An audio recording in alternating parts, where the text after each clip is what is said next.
Good morning everybody. आज की class में हम पढ़ेंगे पैरामीशियम फिजियोलॉजी के अन्य एस्पेक्ट्स। कुछ हमने विगत क्लास में देखे और आज हम देखेंगे इसमें श्वसन, ऑस्मोरेगुलेशन। अब पहले हम इसमें श्वसन देखते हैं। दोनों फिजियोलॉजिकल एक्टिविटीज़ के लिए हम एक ही चित्र का सहारा लेंगे। जैसे ये चित्र है, इसमें कि आपको पता है हर बार एक तो हमने स्टार्ट में आइडियल डायग्राम बनाया था, उसके बाद हम जिस कार्य की इवेंट के ऊपर फोकस करते हैं उसको थोड़ा सा वहाँ पर हाईलाइट करने की कोशिश करते हैं। तो यहाँ पर भी देखिए, जैसे ये पैरामीशियम, इसके लिए ये सिंपल इसका नामांकन एंटीरियर साइड, पोस्टीरियर साइड, और ये रहे यहाँ पर इसमें कॉन्ट्रैक्टाइल वैक्यूल्स एंटीरियर साइड में as well as in posterior side में। तब पहले हम देखें श्वसन और फिर हम देखेंगे ऑस्मोरेगुलेशन। तो श्वसन प्राणी की पूरी बॉडी जो है या उसकी शरीर की संपूर्ण सतह, जिसे कि हमने पेलिकल के रूप में पढ़ा था, उसमें यदि आपको स्मरण होगा तो मैंने कहा था कि जो एल्वियोलाई हैं उन पर 3 मेम्ब्रेन्स हैं, एक आउटर, एक इनर, और आउटर के ऊपर एक प्लाज्मा मेम्ब्रेन होती है जो कि वहाँ चित्र में नहीं चित्रित की थी। तो वो जो मेम्ब्रेन है इसकी पूरी बॉडी पर, उसकी सहायता से एनिमल डिफ्यूज़न या विसरण के माध्यम से श्वसन करता है। कैसे? आपको पता ही होगा कि विसरण क्या है? अधिक सांद्रता से कम सांद्रता की ओर गमन, तब तक जब तक कि एक साम्य स्थापित ना हो।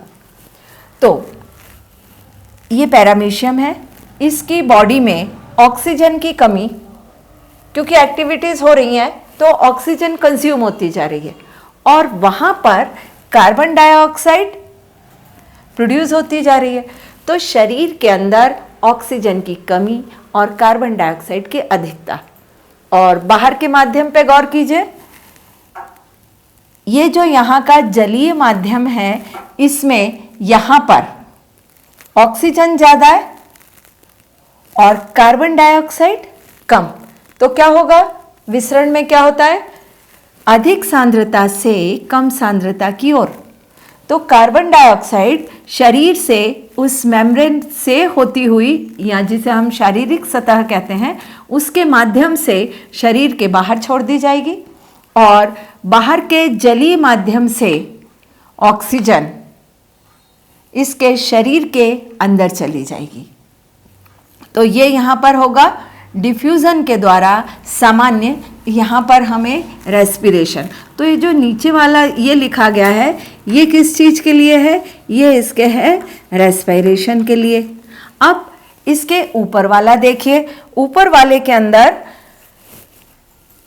ये जो पार्ट है ये है इसका ऑस्मोरेगुलेशन, है ना। तो ध्यान दें कि रेस्पिरेशन के लिए तो स्ट्रक्चर क्या है? पूरी बॉडी ही। लेकिन जब हम ऑस्मोरेगुलेशन की बात करेंगे तो वहाँ पर ऑस्मोरेगुलेशन के लिए यहाँ पर 2 संरचनाएं हैं, एक अग्र सिरे पर, एक पश्च सिरे पर, जिसे हम कहते हैं संकुचनशील रिक्तिका। ये संकुचनशील रिक्तिकाओं की संरचना भी हम विगत क्लास में पढ़ चुके हैं। आप उसे थोड़ा सा स्मरण कीजिए कि इसमें यहाँ बीच में एक सेंट्रल वैक्यूल, जो मेन कॉन्ट्रैक्टाइल वैक्यूल है वो, और उसके अतिरिक्त इसके पास में होती हैं रेडियल कैनाल्स, जिन्हें एफरेंट पल्सेटिंग कैनाल्स भी कहा जाता है। अब क्या होगा इसमें देखिए, तो ऑस्मोरेगुलेशन इन दोनों में इसी प्रकार होगा। ऑस्मोरेगुलेशन के ये 3 स्टेप हैं, जैसे ये ए, ये बी और ये सी।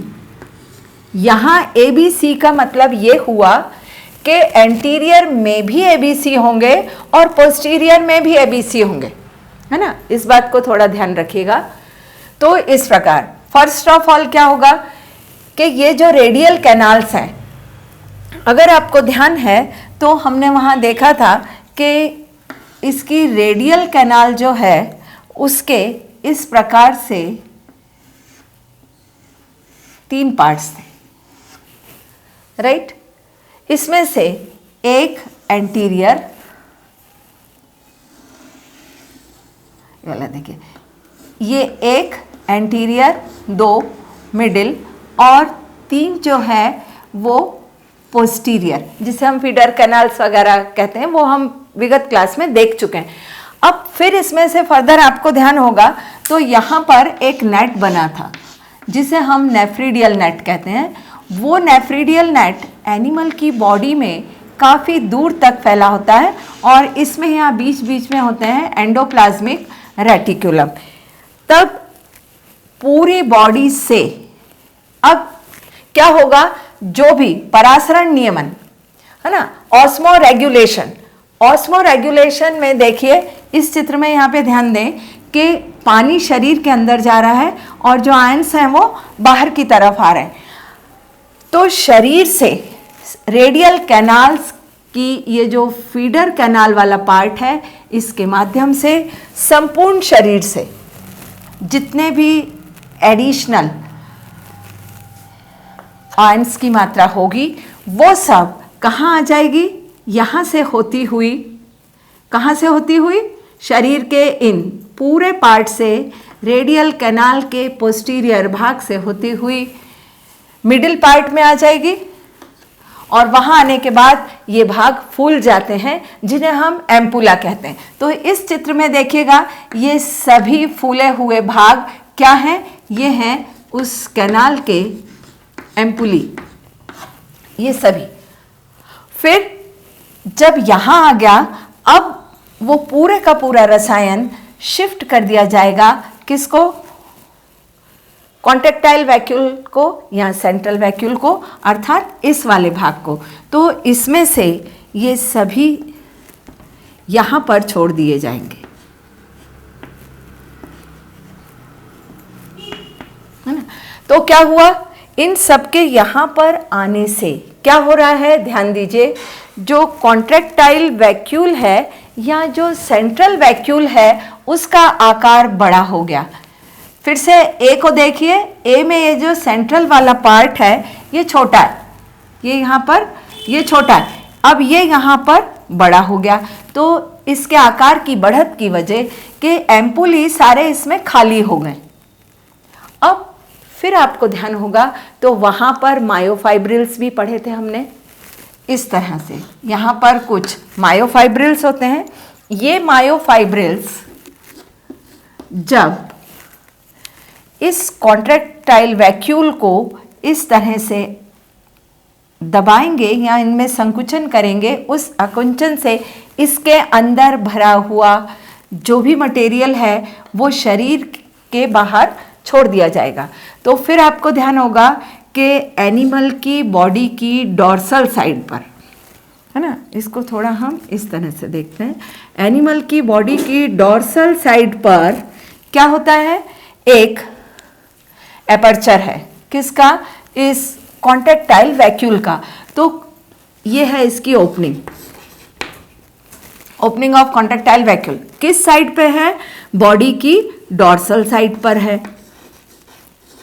ना। अब यहाँ पर ये है, ये भरा हुआ है, उधर से मायोफाइब्रिल्स इसके ऊपर जब प्रेशराइज स्थिति क्रिएट करेंगी तो अंदर का केमिकल लिक्विड पूरा कहाँ छोड़ दिया जाएगा।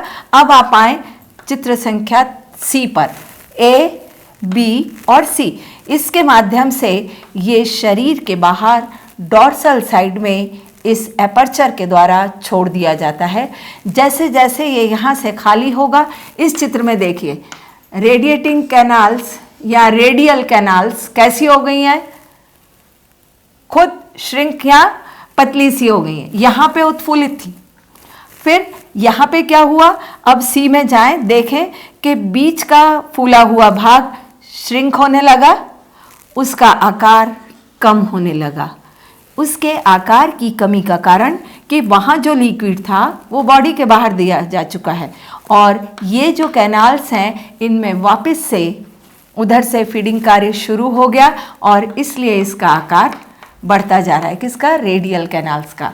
इस प्रकार से एनिमल की बॉडी में ये कॉन्ट्रैक्टाइल वैक्यूल ऑस्मो रेगुलेशन अर्थात परासरण नियमन का कार्य करते हैं, जो एनिमल की या एनिमलक्यूल की अन्य मेटाबॉलिक कंडीशंस को बैलेंस्ड रखता है। तो ये क्लियर हो गया आपको। ये जो दो पार्ट है ये है रेस्पिरेशन और जो ऊपर का पार्ट है वो है ऑस्मो रेगुलेशन। और ऑस्मो रेगुलेशन के लिए फिर ये फर्दर डायग्राम है, इधर ए, बी और सी, जबकि रेस्पिरेशन पूरी सतह से हो रहा है। तो यह चित्र जो है ये आपको दर्शाता है रेस्पिरेशन और ऑस्मो रेगुलेशन। और ऑस्मो रेगुलेशन के लिए ये साइड स्टेप्स भी आप बनाइएगा। धन्यवाद।